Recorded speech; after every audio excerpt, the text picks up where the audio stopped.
हिँगाले गरेर जस्तो गरिहाल्छु सुतिहाल्छु आउनु आउनु भनेको त मजाले मान्दैन त ल आउनु छिटो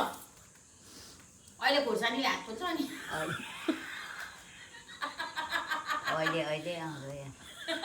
बिसाउँछु एकछिन बिसाउनु भएको अरे कतिखेर पानीले दिन्छ र हात धुने भनेको त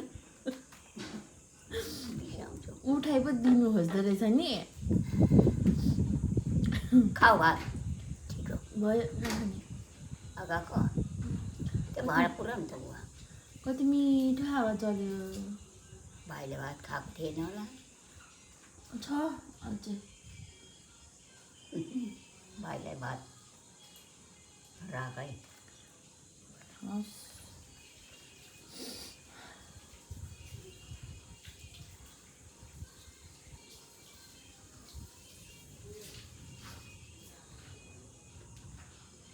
मेरो तौली कहाँ पर हो दीक्षा मलाई थाहा छैन कुनै तौले यहाँ तिमीहरूको एउटा त म ओर्नु लाग्यो एउटा तौली चाहिँ ऊ बर बजारमा थाप्लो जाँदै पनि थियो थाप्लोबाट पिसो पर्छ बिउमा पनि र लुगा ओर्नु पर्ने फेरि धेरै लुगा लाउनु पनि हुँदैन ओसे कसो हुँदैन अस्पत लाग्छ कतिवटा फिल्म हेर्नुभयो आज मिमीले कतिवटा फिल्म हेर्नुभयो एउटा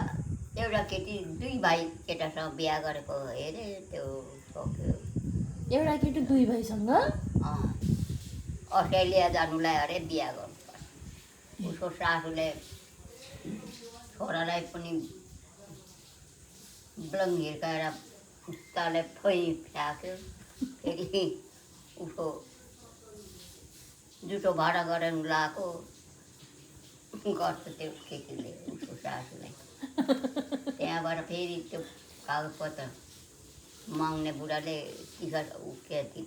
पासपोर्ट बनाउनु त्यो पछि फेरि चौकीमा थुने त्यो पछि सकेर बैठक गरेको गयो त अनि अस्ट्रेलिया सकेपछि त्यहाँखेरि अस्ट्रेलिया गयो त कहाँ लानु पाउँछ जानु पाएन सबै क्यान्सिल पायो क्यान्सल पार्यो दुईवटा केटालाई बिहा गरेको गर्भवती गरेर एउटा केटीमा दुई भाइले बिहा गर्नु कुन कारण चाहिँ कसरी मिल्यो भन्नु गरेर त्यो नाइ नभनेको दिदीले त्यो प्रियङ्का कार्की उसको आमाले छुट्याएर लगेको त्यो सानोले कति राम्रो गीत गाउँछ नि सानो छोरी यो कसो कसो भन्छ र नाइ नभन्ने सके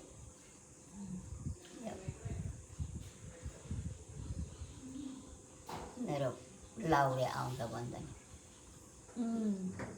भरे आउँछ त्यो केटो मेरो लाउरी आउँछ नि भनेर भन्छ त्यसले भएर बिहा गर्छ नि त उमा